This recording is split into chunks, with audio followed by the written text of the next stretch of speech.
자, 우리가 현장에서 오래된 복음으로 훈련받은 분을 만나는 경우에도 그렇게 느끼는 경우가 아주 많고요. 또 현장에서 이제 복음을 받고 교회라는 것을 한 번도 다녀본 적이 없는 분이 다락방에 계속 참석은 하고 계속 하나님의 은혜와 응답과 또 치유와 또 기적 같은 많은 일들이 계속 벌어지거든요. 근데도 이 두 종류의 분들이 끝내는 모든 응답을 다 받았지만 산통을 다 깨버리는, 받은 응답들이 한 번에 다 산통이 깨질 정도의 일들이 인생에 자꾸 올 수밖에 없는 것을 못 막는 그런 경우들을 많이 봐요. 왜 그러는가? 이유가 여기 있어요. 세계관.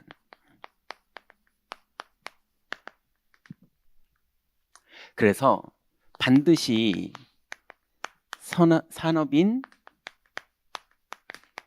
중직자는 하나님의 말씀이 세계관이 돼야 돼요.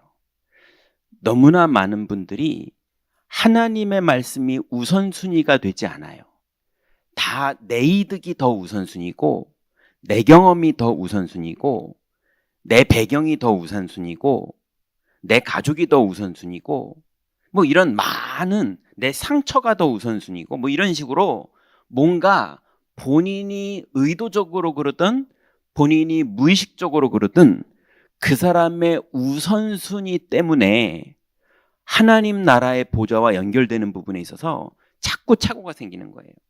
그러니 성령인도를 제일 정확하게 인도받아야 될, 여태까지 믿음으로 응답 다 받아놓고 이번에 완전히 승리하게 될 그 바로 앞에서요, 성령의 인도를 선택하지 않고 내 경험을 선택해요. 그래서 10년 응답받던 게 한 번에 다 날아갑니다. 20년 응답받고 살던 게 한 번에 다 날아간다니까요. 아니 삼손이 그렇게 하나님께 축복받았는데 한 번에 다 날아간다니까요. 그러니 산업인 중직자가 어디서 그런 일들이 벌어졌느냐? 세계관이 안 바뀐 거예요. 자꾸 뭔가 복음 안에서 내가 봤더니 이건 이 바닥은 이렇게 흘러가는구나 하면서 이해한 내 경험. 또 새신자가 복음화가 돼서 복음을 누리고 복음을 전하고 심지어는 자기를 통해서 누가 구원도 받고 그래서 너무 감사하고 기쁜데 뭔가 세계관이 안 바뀐 게 있어요. 자녀에 대한 부분. 왜냐하면 불신자에서 이제 돌아온 거니 안 바뀐 게 있는 게 당연하죠. 그런데 영적인 세계는 뭐라 그럴까요? 정확합니다. 안 바뀐 거 있는 그 부분에, 안 바뀐 부분에 계속 똑같은 사단의 통로가 돼서요, 계속 문제가 들어오고, 복음화된 부분은 누리는데 그게 우선순위가 되지 않으면 반드시 다른 우선순위대로 인도받게 돼 있어요.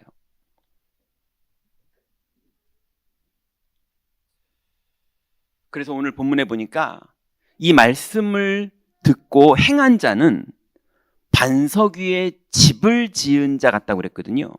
근데 많은 분들이 다락방에 와가지고 이제 예수님 영접하고 메시지를 듣고 예수가 그리스도라는 걸 깨닫고 그 다음에 말씀을 듣고 이 복음을 막 옆에 사람한테 전하고 본인이 너무 좋고 시달리는 것도 해결되고 영적 문제 해결되고 막 30년 문제가 늘 자기한테 문제됐던 게 해결되고 이렇게 응답받았는데도 그래도 말씀 위에 집을 지어야 되는데 그래도 내 가정은 그래도 내가 하던 게 있기 때문에 못 그래요. 내 사업은 그래도 내가 책임져야지. 이걸 무조건 그냥 성령의 인도랍시고 무책임하게 맡기고 그러면 안 돼요. 심지어는 내가 리더인데 리더가 객관적으로 해야지 너무 이렇게 주관적으로 하면 안 돼요. 또 반대로 무조건 하면 돼요 이러면서 내가 믿음으로 해야지 그러면서 믿음이 아니라 종교적 고집 부리는 분들도 있어요. 하도 그런 걸 많이 보니까 또 객관적인 분들은 그러면 안 되지 또 이래요. 둘 다 틀린 겁니다. 그래서 반드시 여기 계신 분들이 실제로 세계관이 바뀌어야 돼요. 여기에 계신 분들과 주일 예배에 뜰을 밟으러 오시는 분에 조금 차이가 있어요. 수요 예배, 금요 기도회, 전도학교 여기까지 오시는 분들은 이제 완전히 말씀에 결론이 나고 하나님께 결론이 나서 내가 여기에 올인해야겠다. 내 세계관이 완전히 바뀌어야겠다. 그리고 세계관 바뀐 거대로 행하는 것까지 가야겠다.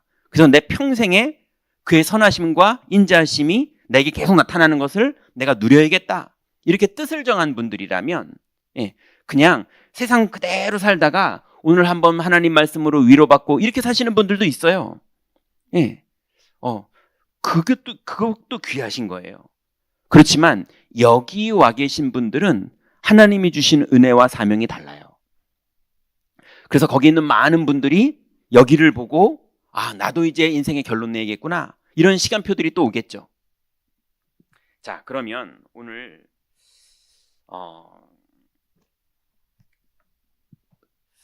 어느 만큼 얘기가 될까요? 자, 한번 정리해 보죠.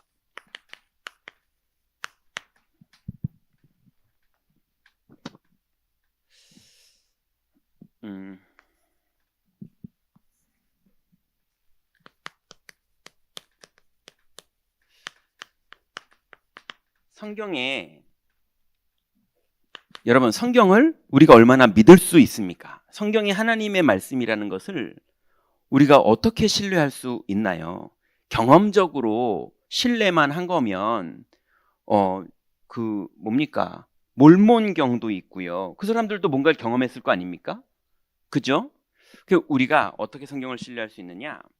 성경은 40명의 기자가 기록했다고 우리는 알고 있어요.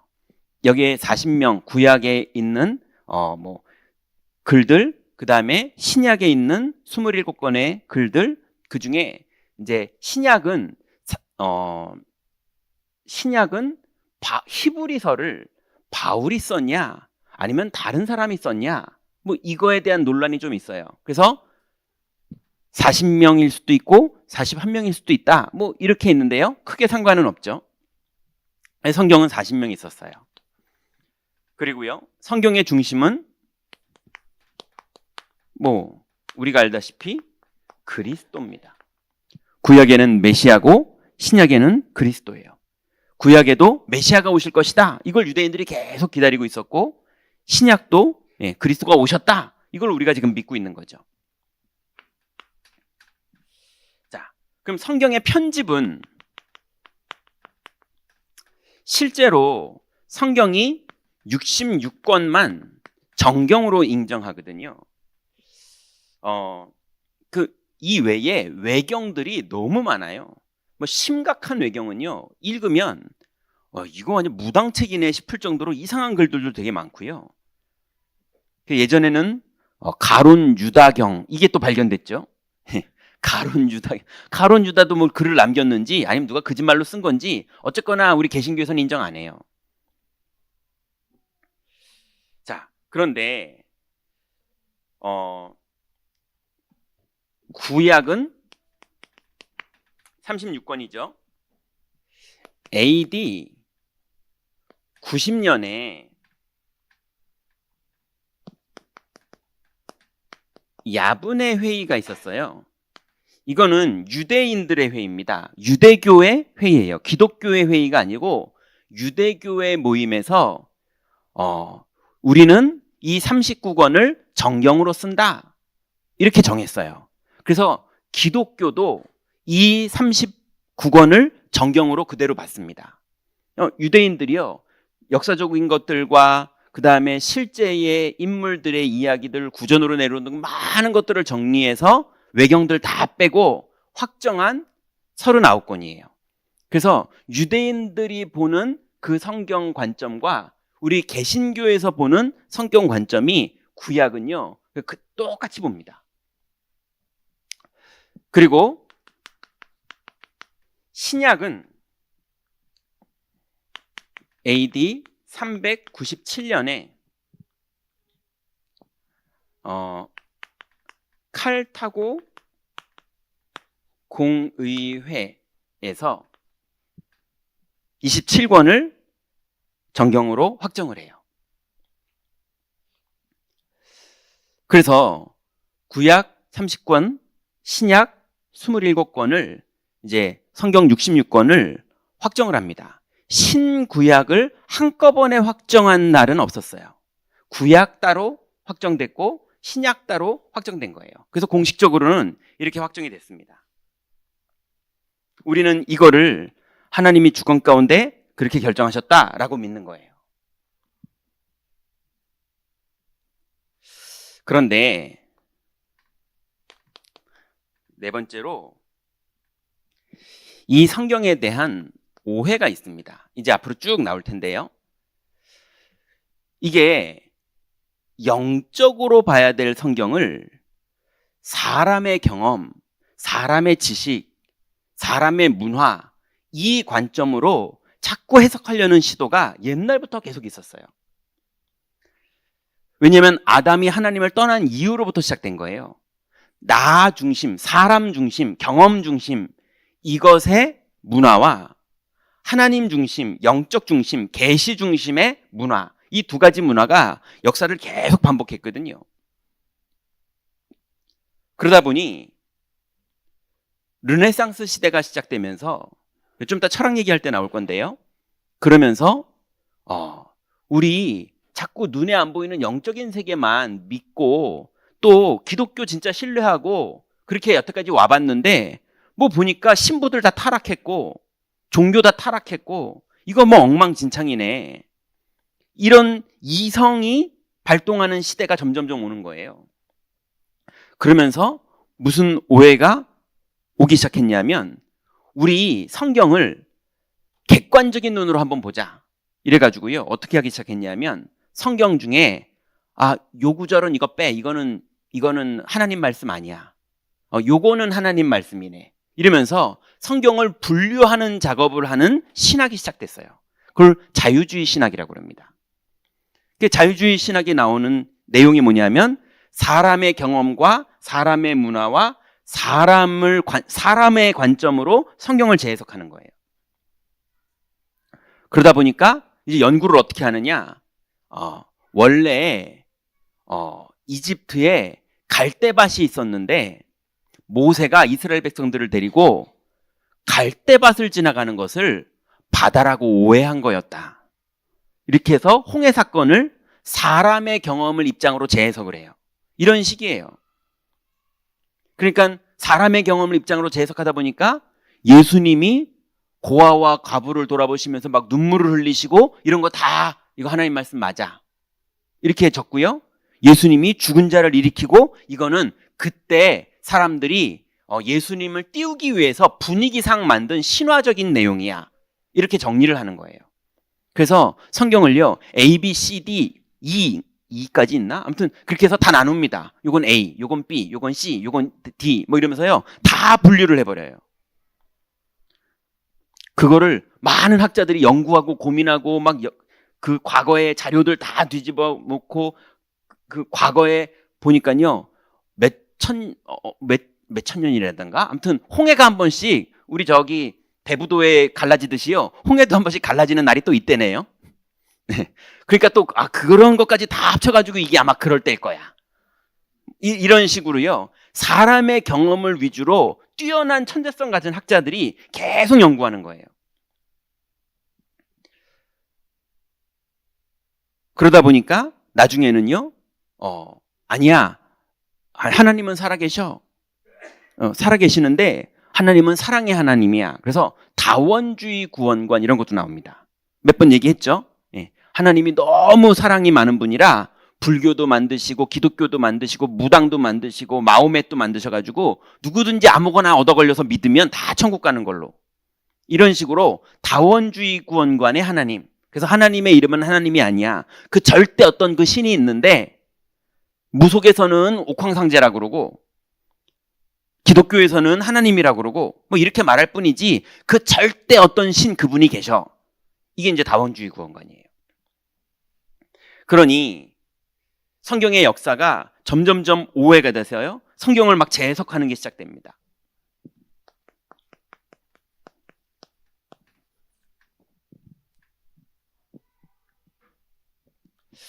그런데 성경은 절대로 구원에 대해서 말하고 있는 책이고요. 영적 세계에 대해서 말하고 있는 책이고요. 그리고 그 축복을 누리는 삶에 대해서 말하고 있는 책이죠. 두 번째로 성경의 역사가 그렇다면 교회의 역사가 있죠. 교회 역사는 교회의 실제 역사를 우리가 정리할 수도 있지만 간단합니다. 종교가 진행되면 재앙이 일어나고요. 재앙이 나타나면 복음이 회복됐고요. 복음이 회복되면 다시 종교가 세력을 잡았어요. 이거의 반복입니다. 그러니 아담이 하나님의 형상을 가지고 시작했는데 금방 선악과를 따먹어버려요.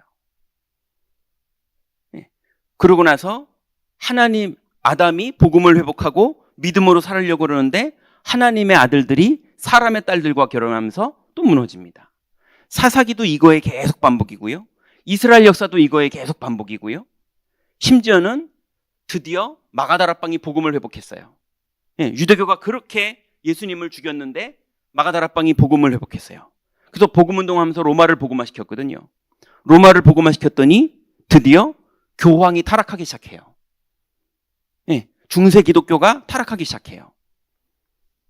그러면서 온통 이상한 게 다 나오는 거예요.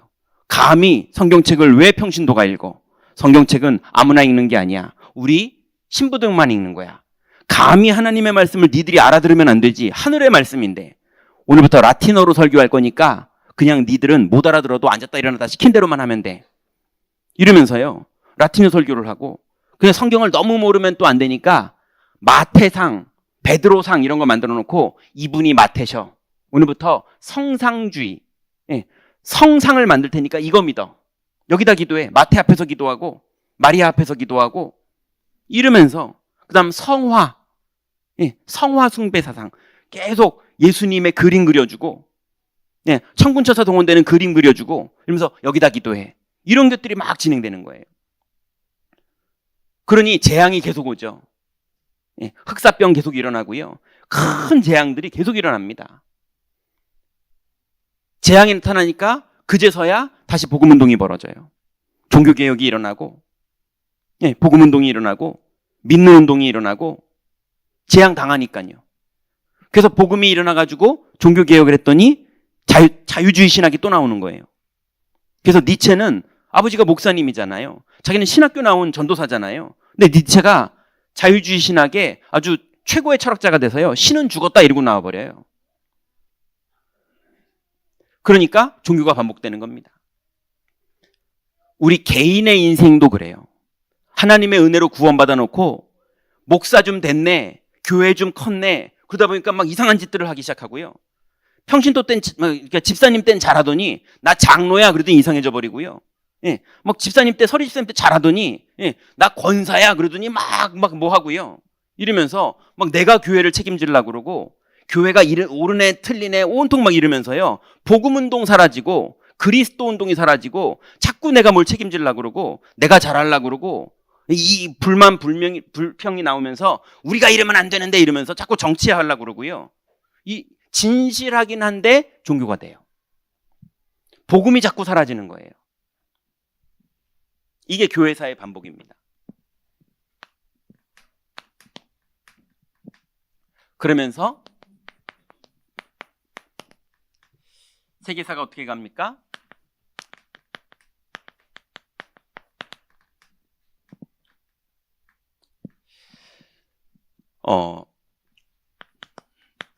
중세가 되게 영적이었어요. 왜냐하면 황제도 교황이 미사를 해줘야, 그래서 이 성찬식을 해줘야 황제도 은혜를 받고, 은혜를 받는 게 아니죠. 종교적으로 인정을 받고 황제의 일을 하는 거거든요. 그래서 그 칼류서의 굴욕 같은 사건이 있잖아요. 황제가 더 높냐, 교황이 더 높냐, 신권이 더 높냐, 아니면 왕권이 더 높냐, 이거 가지고 막 싸우고요.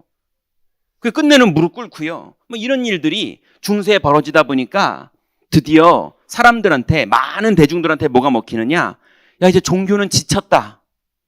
종교 다 가짜네. 그러면서 우리 인간의 문화, 옛날부터 듣던 얘기들 그거 다 어디 갔냐 이러면서요.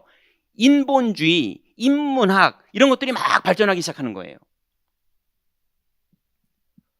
그러면서 중세에 르네상스 운동이 시작됩니다. 예. 그러면서 이제 자꾸 눈에 안 보이는 거, 베드로부터 연결돼가지고 교황에는 하나님이 함께 계시고, 하나님 함께 계신 거 봤어? 하나님 함께 계신 증거 나타나? 우리 그런 거 못 봤잖아. 나타났다고 막 자꾸 뭐 어디 피눈물이 나온다고 그러더니 다 가짜도만 뭐 이러면서요. 자꾸 이제 신뢰 안 하는 이런 일들이 벌어지는 거예요. 교회 갔더니 싸움 만나고, 교회 갔더니 막 정치질하고, 교회 갔더니 막 자리 싸움하고, 나중에는 신부 되려고 뇌물 먹어가지고 신부권 사고 뭐 이러고 있더만. 내가 교회 가서 그 꼭대기까지 다 중직자까지 해봤는데 내 그 바닥 다 봤어. 이러면서요. 중세가 르네상스 운동이 시작되는 거예요. 그러면서 중세의 르네상스 운동이 시작되고, 그러면서 루터가 종교개혁을 시작해요. 그래서 나중에는 어떤 시대가 왔냐면요. 눈에 보이지 않는 거는 인정하지 말자. 이거 못 믿는다. 교황이 막 설교하고 신부들이 설교하는데 눈에 보여? 믿지 마. 이거 여태까지 다 속았잖아. 이렇게 되는 거예요. 그래서 칸트라는 철학자가 왜 위대했느냐? 눈에 보이지 않는 것을 실제로 존재한다는 걸 처음으로 증명해낸 학자였어요. 그러니 이 중세에 얼마나 많은 대중들이 완전히 종교적으로, 영적으로 완전히 무너져 내린 거예요. 악한 게 아니라, 하나님 볼 때는 악한 건데 윤리도덕적으로 악한 게 아니에요. 당연한 선택을 했을 뿐이에요. 근데 그 영적인 결과들이 너무너무 잔인하고 악한 일들이 많이 벌어졌죠. 나중에는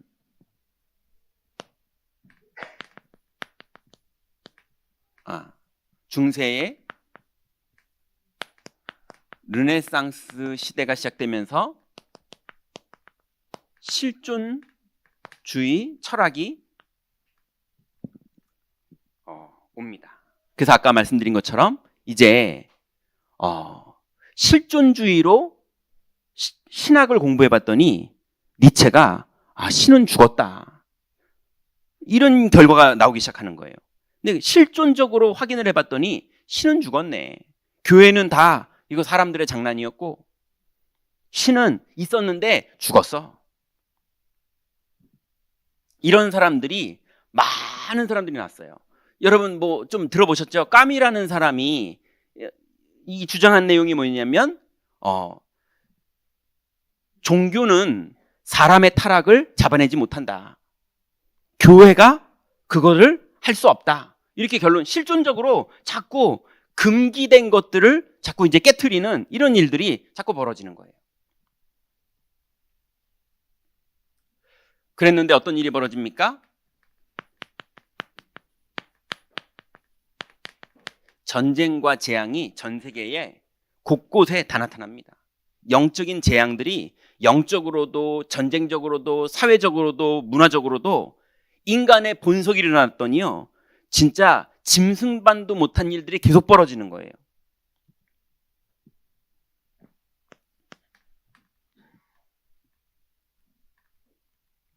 그래서 하나님이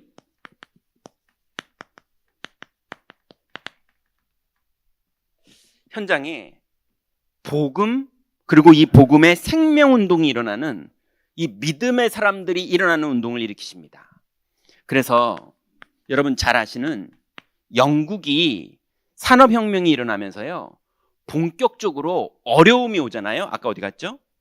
재앙이 오고 어려움이 오니까 사람들이 복음을 붙잡는데, 산업혁명 이후에 많은 대중들이 복음에 집중하고 복음운동 벌어지면서 영국이 전 세계로 복음이 같이 들어갑니다. 그래서 영국이 들어간 나라들마다 다 영어가 전달되고, 그리고 기독교가 전달돼요. 그러니 우리가 만난 아프리카 목사님들 이런 사람들이 다 그 영향을 받은 사람들이에요. 그래서 영국을 옛날에 해가 지지 않는 나라 그랬죠. 지구가 동그란데 해가 지질 않아요. 하도 전 세계에 다 있어가지고요. 근데 거기에 다 기독교가 들어가 있는 거예요. 하나님이 전쟁을 주도했던 나라였는데도 영국을 축복하시고 사용하셨어요. 근데 두 번째는요, 영국이 18세기, 19세기에 그렇게 쓰임받았다면 미국이 20세기, 21세기에 하나님께 또 그렇게 쓰임받는 거예요.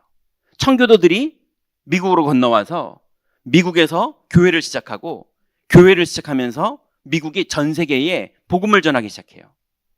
그리고 많은 신학교의 젊은 신학생들이 나 해외로 나가서 복음 전하겠다, 이런 운동이 막 벌어집니다. 그래서 실제로 자기 인생을 걸고 선교사로 출발하는 많은 미국 선교사들이 한국에도 그렇게 들어온 거잖아요. 우리가 지금 아프리카를 복음화하려고 기도하고 있고 그러고 있는 것들이 옛날에 미국에 있는 젊은 선교사님들이 목숨을 걸고 막 죽어가면서 복음 전하러 미개한 한국에 들어왔었다니까요. 그래서 목 잘려서 죽고 이랬다니까요. 그러니 많은 미국에 그런 일들이 벌어질 정도로 영적 부흥 운동이 벌어진 거예요. 그랬는데 세 번째로 감사하게도 하나님이 한국에 미국의 영적 부흥 운동의 후반기인 21세기에 한국도 여기에 동참하는 하나님의 은혜가 임한 거예요. 그래서 정확한 데이터가 없지만 지금 한국도 170개 나라 정도의 선교사들이 나가 있어요. 그러니 아주 소문난 거 들어보신 적 있죠? 무슨 얘기가 있었냐면 중국 사람들이 해외에서 모이면 식당을 차리고 일본 사람들이 해외에서 모이면 공장을 차리고 한국 사람들이 해외에서 모이면 교회를 차린다는 거예요. 한국 사람들이 교회 만들어 놓고 거기 죄다 모여 있는 거예요. 그러니 하나님이 이 복음 운동을 일으키고 이 생명이 있는 사람들을 실제로 사용하세요. 그 사람들은 막 공격해가지고 이득을 챙기면 유익일 거라고, 말싸움에서 이겨먹으면 유익이고, 이 사람한테 돈을 뺏으면 유익이고, 내가 돈 안 뺏기면 이득이고, 이러면서 자꾸 눈앞에 이게 이득이냐 손해냐 이거밖에 못 보는데요, 다 뺏겨도 완전히 하나님이 축복하시는 사람이 있고요, 다 얻었는데도 완전히 망하는 사람이 있는 겁니다. 그게 얻냐 잃냐가 기준이 아니에요. 내가 누구와 동행하느냐, 이게 축복인 거예요. 그러니 그 동행한다는 건 구원받은 거랑은 다른 얘기입니다. 그죠? 구원은 받았는데 동행하는 거하고는 다른 얘기예요. 그래서 세계관이 실제로 바뀌지 않으면 동행하지 못합니다. 그러면 나는 지금 이 역사의 흐름 속에 어디쯤, 시점적으로도 그렇지만 상태적으로도 나는 지금 어디쯤에 있는가, 우리가 점검해 봐야겠죠.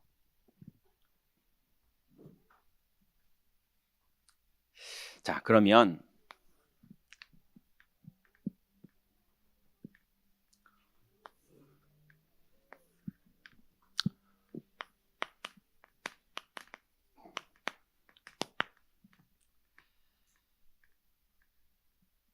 지금 현장에 세상과 종교가 몰랐던 것이 있었어요. 뭘 몰랐냐면 영적 세계를 몰랐습니다. 어떤 영적 세계가 있습니까? 천사의 창조와 타락. 하나님이 사람을 만들기 전에 처음에 천사를 만드셨어요. 그 중에 가장 아름다운 천사를 만드셨어요. 근데 이 천사가 처음으로 타락을 합니다. 내가 보좌 위에 내 자리를 두리라. 내가 북극지폐 산 위에 앉으리라. 내가 지극히 높은 이와 같아지리라. 이러면서 하나님이 명령하신 대로 안 살고 내가 하면서요, 내 주장을 딱 시작해요. 그래서 나중심의 상태가 딱 돼버립니다. 그러고 나서 천사가 완전 타락하고 저주를 받죠. 근데 하나님이 이거를, 천사가 타락한 마귀가 시작됐다는 걸 알기 때문에 창세기 1장 2절에 보니까 땅이 혼돈하고 공허하며 흑암이 이미 깊음 위에 있고, 에덴을 지었는데 짓기도 전에 이미 흑암이 깊음 위에 있었어요. 그래서 나중심, 육신중심, 성공중심의 영이 이미 있었어요. 그래서 하나님이 선악과를 만들어 놓고 이것을 먹는 날에는 정령 죽으리라 그랬던 거거든요. 이걸 따먹게 하는 건 마귀거든요, 무조건. 그런데 드디어 인간의 창조와 타락, 이 영적 세계를 사람들이 모르는 거예요. 그러니까 온통 무엇을 먹을까, 무엇을 마실까, 무엇을 입을까 다 이루고 있지, 이 영적인 상태가 얼마나 중요한지를 사람들이 모르는 거죠. 그러니까 어떤 게 시작됐습니까? 원죄가 시작됐어요. 죄의 원인자는 사탄. 그런데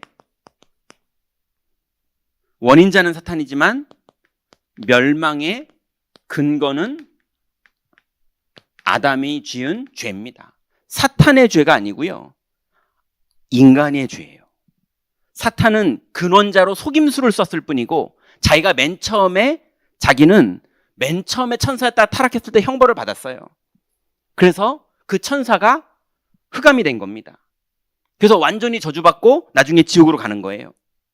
그런데 인간에게 하나님 분명히 먹지 말라고 그랬는데 사탄이 속였지만 인간이 먹었어요. 그래서 그때부터 인간의 멸망의 근거가 뭐냐? 죄예요. 하나님을 떠난 거예요. 그때부터 인간에게 재앙이 오는데요, 그게 뭡니까? 인간의 재앙 중에 재앙이 자범죄예요.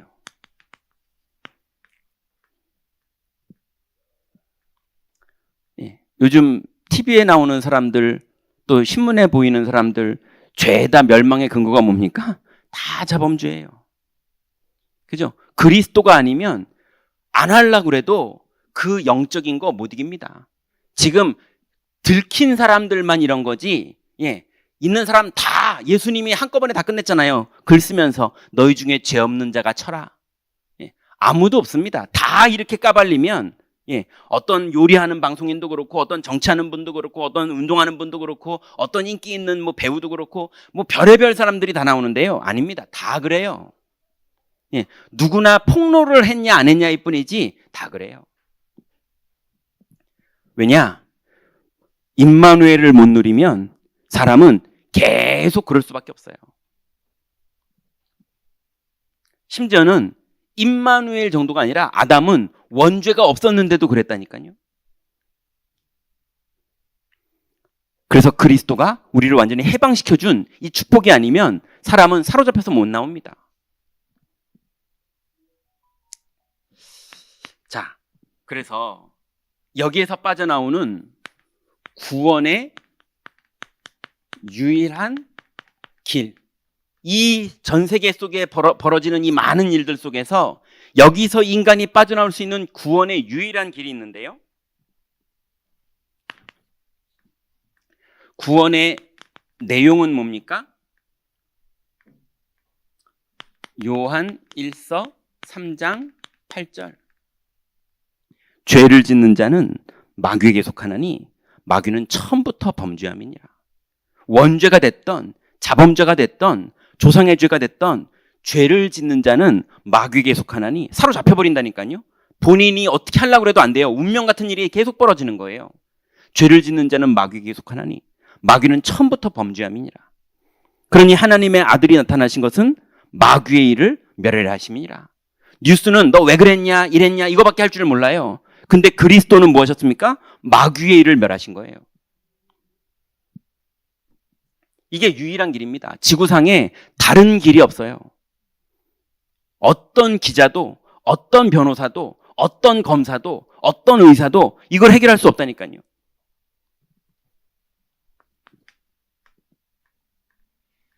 그리고 구원의 시작은 언제입니까? 여러분 잘 아시는 창세기 3장 15절에 하나님이 처음부터 약속을 주셨고요. 구원의 방법은 뭡니까? 요한복음 3장 16절에 하나님이 세상을 이처럼 사랑하사 독생자를 주셨으니 이는 저를 믿는 자마다 멸망치 않고 영생을 얻게 하려 하심이라.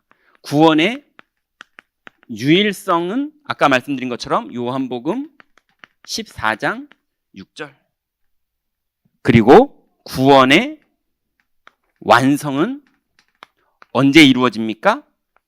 요한복음 1장 12절에 이 사람 인생이 정말 그리스도를 내 인생의 주인으로 영접하는 자, 곧 그 이름을 실제로 믿는 자, 그 사람에게는 하나님의 자녀가 되는 권세를 주셨어요. 그리고 자꾸 영접하는 자 그랬더니 모시는 것만 생각하는데, 영접은 모시는 것도 엄청난 축복이지만 그 이름을 믿는 거예요. 예, 그게 영접이에요.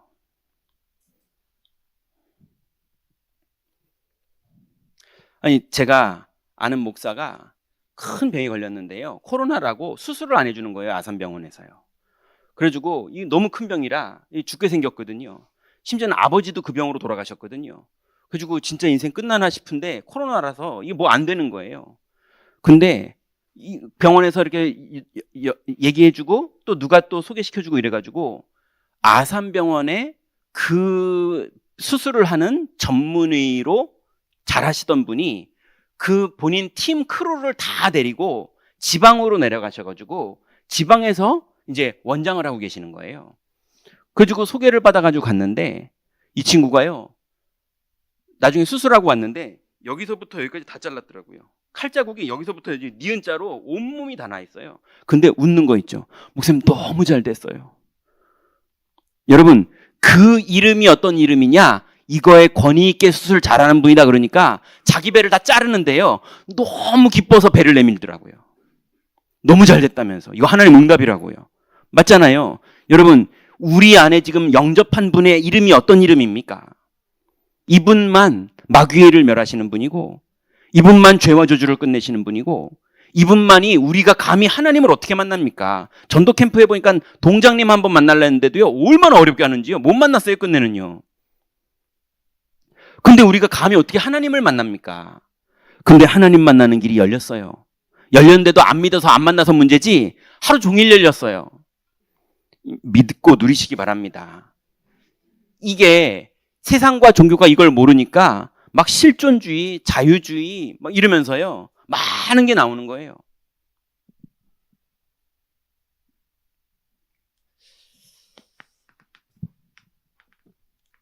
그러니 영의 세계를 이해 못한 결과가 있죠. 뭡니까?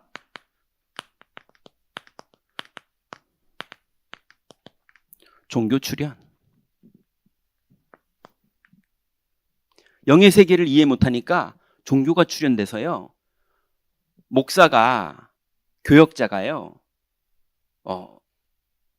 이게 어떻게 말해야 되죠? 이게 참 말하기 어려운 부분인데, 아, 요렇게 목사하면 되는 거구나 하고 혼자 있는데 뭐가 쏙 들어올 때가 있다니까요.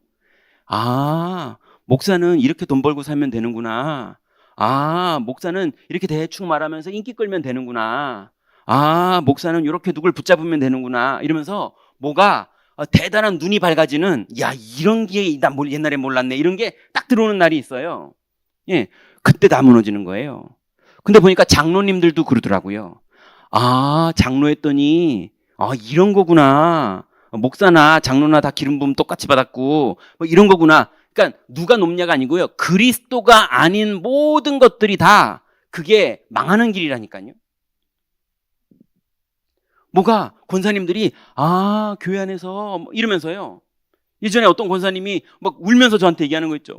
목사님, 이럴 수가 있어요. 저 권사들 저것들은 다 남편이 있어가지고 교회에서 뭐 부장도 맡고 뭐도 맡고 이래가지고 그러는데 나는 남편이 없어가지고 지금 교회에서 이렇게 서름을 당하고 있고 막 그러는 거예요. 눈이 열리셔가지고 교회가 이거 돼버리는 거예요. 예, 무슨 말인지 이해되죠. 예, 그래서 제가 그분 도와드렸어요. 이렇게, 예, 그래도, 이렇게, 그 얘기가 뭐냐면은 예배당 자리, 그거를 저것들이 먼저 다 맡고 남편들 자리 다 맡아주느라 자기는 앉을 데가 없다는 거예요. 그래가지고 그분 지정석 하나 만들어드렸어요. 근데 예배를 사모하는 그분이 그 시간에 그때 그리스도를 누리면 되거든요. 아니, 자리도 성령의 인도 받으면 되잖아요. 하나님이 안 살아계십니까? 하나님께 그렇게 예배를 사모하는 분이 사모하는 그 예배당 자리를 성령의 인도를 받으면 되죠. 목사 인도 받는 것보다 성령의 인도를 받는 게 더 강력하잖아요. 맞죠? 뭔가 되게 복음을 사모하는 것 같은데 뭔가 세계관이 안 바뀌어 있어가지고요. 뭔가 다른 거를 자꾸 하고 있는 거예요. 이해되십니까? 그러니 자꾸 종교가 나오는 거예요. 여러분 안에 종교적인 것들이 남아있다면 다 끊어서 버리세요.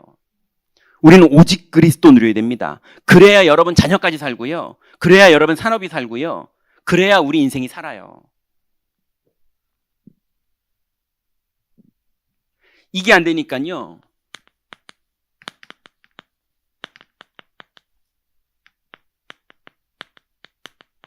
이게 안 되니까 율법에 사로잡혀요. 저것들은 남편이 다 장로라서 저렇게 득세하고 저러고 있고 나는 남편도 없어가지고 이게 지금 뭐 하는 거야 그러면서 아유 내 인생 나도 남편 있었으면 저렇게 무신 안 당할 텐데 이러면서요 자꾸 뭔가 율법이에요. 예, 그 맞는 말은 맞는 말이고 그러지 말아야 되는 거 다 맞죠. 그죠? 근데 이 땅 살 동안에는 끊임없이 그런 일의 연속입니다. 예, 그러니 작은 일도 그리스도 누리시고 큰 일도 그리스도 누리시고 성령이 내주하시고 인도하시고 역사하시고 이분이 주권자고 이분이 교회 머리 대신 모든 걸 실제로 세계관이 바뀌어서 믿으면 그 일이 벌어져요. 이게 안 되니까 자꾸 복음이었다가 종교로 바뀌고 종교였다가 재앙당하고 재앙당하면 다시 복음 오고 이런다니까요. 오늘부터 율법으로 정죄하는 걸 보고 우린 율법이라고 그러잖아요. 아유, 저 율법 그러잖아요. 근데 반대 율법도 있어요. 너그러우시고 배려심 많으시고 이해해 주시고 이것도 율법입니다. 유대인들이 이거 엄청나게 잘해요. 맞습니까? 복음 누리고 그리스도가 주인 되고 성령의 인도함 받는 거 이게 복음이지 배려가 복음이 아닙니다. 예, 너그러움이 복음이 아닙니다. 네. 율법으로 사람 죽이려고 계속 정죄하는 것보다 너그러운 게 좋긴 하죠. 기왕이면 너그러우세요. 그렇지만 너그러운 걸로 흑암이 꺾이진 않습니다. 복음을 누리세요. 이게 안 되니까 드디어 이제 막 나가죠. 우상숭배까지 가고요. 그러니까 이스라엘이 어떻게 됩니까?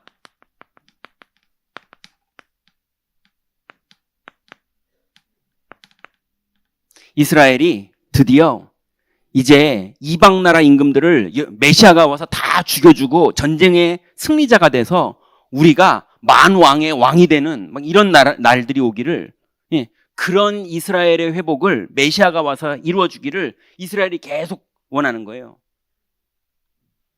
사명을 엉뚱하게 가지게 됩니다. 자, 그러니 사명 1은 이스라엘 모습은 어떻게 됐습니까? 애굽 시대에는요 400년 노예. 여러분, 그리스도가 우리 안에 계시고 하나님이 주권자고 성령님이 내주하시고 매일 인도하시고 매일 역사하시고 하나님의 말씀이 변개치 않고 이루어지고 우리는 하나님의 성전이고 그런 우리들이 400년을 불신자들한테 노예 생활한다는 게 말이 됩니까? 예. 근데 왜 그럴 수밖에 없었느냐? 이렇게 살았으니까요. 이제 여기서 우리가 다 빠져나와야 돼요.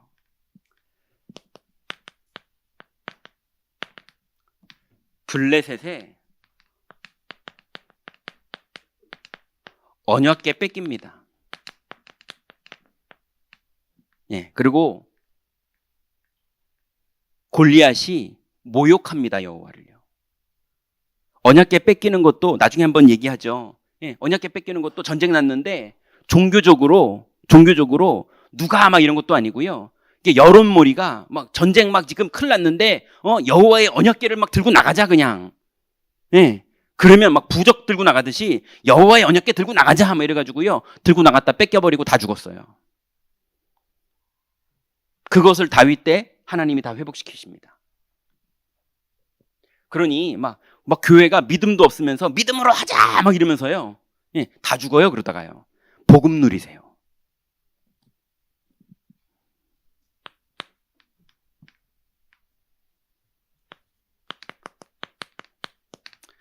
아수르 시대 이때 이스라엘이 분열합니다.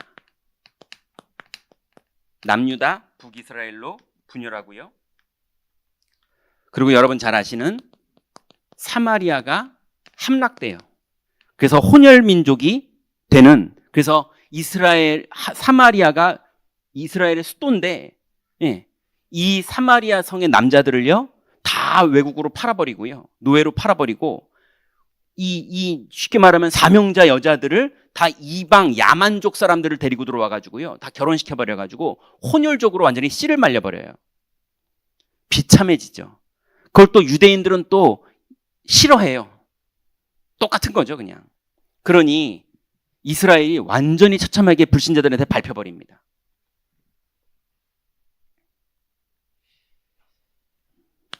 네 번째, 바벨론 시대는 우리가 잘 아는 시대죠. 왕이 하나님 말씀을 거부합니다. 어떤 왕이 그랬죠? 여호야김에게 예레미야가 하나님의 말씀을 받아서 전달해요. 근데 예레미야가 하나님의 말씀을 찢어서 불태워 버려버립니다. 그러면서 거짓 선지자들이 옆에서 왕이요, 하나님은 당신을 사랑하십니다, 우리 이스라엘은 망하지 않습니다, 이래버려요. 그러니까 예레미야를 그래놓고 시위대 뜰에 가둬버립니다. 옛날로 우리를 요즘으로 치면 안기부에 가둬버리는 거예요. 간첩으로. 블레셋의 간첩, 아수르의 간첩으로 만들어서 누명 씌워서 죽이려고요. 그러니까 하나님이 예레미야에게 두 번째로 임하시니라 이렇게 나오잖아요. 첫 번째로 임했을 때는 말씀을 받았으라고 임하셨었거든요. 두 번째로 임해서 예레미야야, 너는 일을 행하는 여호와, 그 일을 지어 성취하는 여호와, 그 이름을 여호와라는 이가 이같이 이르노라. 왜 일을 지어 행하는 여호와라 그럽니까? 지금 여호야김 왕이 자기를 죽일 것 같거든요. 안기부에 끌려갔잖아. 얼마나 무섭겠습니까? 근데 예레미야에게 말씀하시는 거예요. 내가 주권자야. 일을 행하는 건 나야. 걱정하지 마. 이거 말씀하시는 거예요. 여러분, 하나님의 나중에는요 교회 하는데 막 장로님들 막 싸우고요, 권사님들 싸우고요, 하나님 말씀 막 설교 들어도요 안 먹히고요, 그래도 그렇지 그러면서 이럴 수 있고 저럴 수 있고 막 이러면서요 복음이고 뭐고 다 없어집니다. 그죠? 우리는 완전히 하나님 말씀 그대로 믿고 성령 인도 받아야 돼요. 그리고 마지막으로 로마 시대, 예수님도 죽였죠.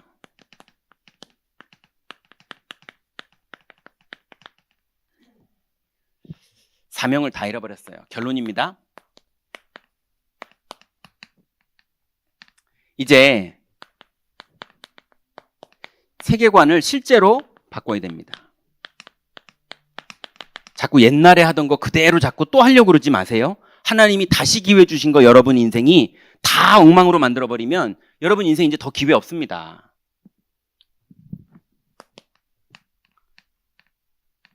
오늘부터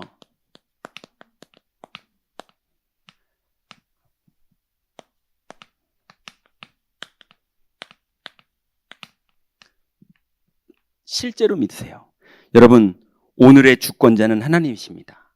내 가정의 주권자, 내 건강의 주권자, 내 경제의 주권자, 내 인생의 주권자, 참새 한 마리도 주님이 허락하지 않으면 안 떨어집니다. 그러니 정말로 주권자를 믿으세요. 뭘 어떻게 하라는 게 아니에요. 이랬더니 또 어떤 분들은요, 주권자를 믿는 게 아니라 긍정적으로 믿어요. 잘 될 줄 믿습니다. 우리 애 이번에 합격할 줄 믿습니다. 이런 식으로 그건 잘 될 걸 믿는 거지 하나님을 믿는 거 아니에요. 스데반은 하나님이 죽이고 데려가시려고 그러니까 믿었어요. 하나님을 신뢰하고 믿었어요. 그냥 나를 이제 데려가도 감사할 정도로 하나님 오히려 저 사람들을 죄를 용서하여 주옵소서. 자기네들이 뭐 하는지 모릅니다. 이럴 정도로 나를 데려가는 주님을 믿었어요. 여러분, 잘 될 걸 믿으라는 얘기가 아닙니다. 하나님을 믿으세요. 주권자. 하나님이 손해보게 하면 손해보세요. 예, 그게 믿음이에요.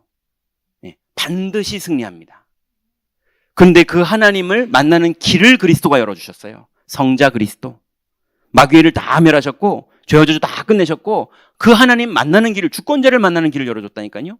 심지어는 얼마나 축복이냐. 주권자가 행하기 전에 만나요. 이게 무슨 말씀인지 압니까? 주일 강단, 오늘 예배, 이게 뭡니까? 계시예요. 하나님이 행하실 일을 미리 말씀을 주시는 거예요. 여러분, 이게 대박이잖아요. 예, 주식도요, 상장시키기 전에 회사가 먼저 사람들한테 말하면 감옥 가더라고요. 불법이더라고요. 예, 근데 다 하더라고요. 보니까. 예, 그러니까 사놓으면 대박 나요. 하나님이 행하실 일을 미리 말씀하신다니까요. 주권자가 행하실 일을 미리 듣게 되는 게 계시예요. 여러분, 성부 하나님의 주권, 그 하나님을 만나는 길 대신 그리스도, 그분의 영이신 성령이 우리 안에 내주도 하시고 인도도 하시고 그분이 역사도 하십니다. 이것만 믿어도 소름 끼치지 않을까요? 예, 이것만 믿어도 여러분 건강이 다 회복되지 않을까요? 예, 이것만 믿어도 여러분 돌아가실 때 이거 믿는 거 충만한 상태로 돌아가세요. 맞잖아요. 죽기 싫어 이러면서 가지 마시고, 예, 진짜 억울해 이러면서 가지 마시고, 예, 이게 믿어지는 걸로 되게 기쁘게 가세요. 예, 그 믿음으로 사세요. 그럼 됐잖아요. 뭐가 아쉽고 뭐가 문제입니까? 오늘부터 성삼위 하나님과 구원, 이거를 누리세요. 두 번째는요,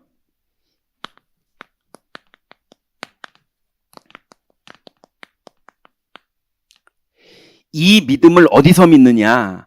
이렇게 예배 때는요, 제가 예배의 파수꾼입니다. 제가 여러분 불신앙 안 들게 믿음의 말을 할게요. 안 그러면은 장로님들 찾아오셔서 잔소리 좀 해주세요. 네, 제가 좀 변질됐거나 그래 보이면 문 빵 차고 들어오셔가지고 얘기 좀 해주세요. 그러면 정신 차릴게요. 근데 현장의 파수꾼은 여러분입니다. 강단의 파수꾼이 저라면 여러분의 직장, 여러분의 가정, 여러분의 현장, 거기에서 벌어지는 혼자 있을 때 들어오는 여러 가지 시험들, 함께 있을 때 또 들어오는 많은 사람들의 속임수들, 많은 것들 앞에서 영적으로 이 믿음으로 깨어있고 실제로 믿음으로 누리는 것. 안 그러면 역사 속에 있었던 일이 똑같이 나한테서 또 반복되거든요. 그래서 여러분은 현장의 파수꾼. 여러분 이 믿음을 현장 가서 하세요. 오늘 집에 돌아가시거든 하세요. 내일 아침에 일어나시거든 하세요. 그래서 이제 우리는 갈라디아서 2장 20절. 이게 무슨 말입니까? 뭐 많은 분들이 자꾸 오해를 하시더라고요. 내가 죽어야지 자꾸 그러시더라고요. 그럼 불교입니다. 그러다 머리 깎으세요. 우린 불교를 하는 게 아니에요.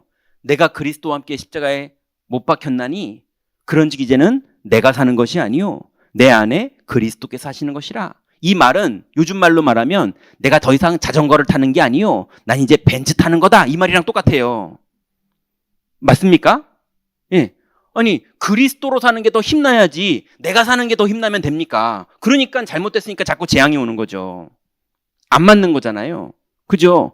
그리스도로 사세요.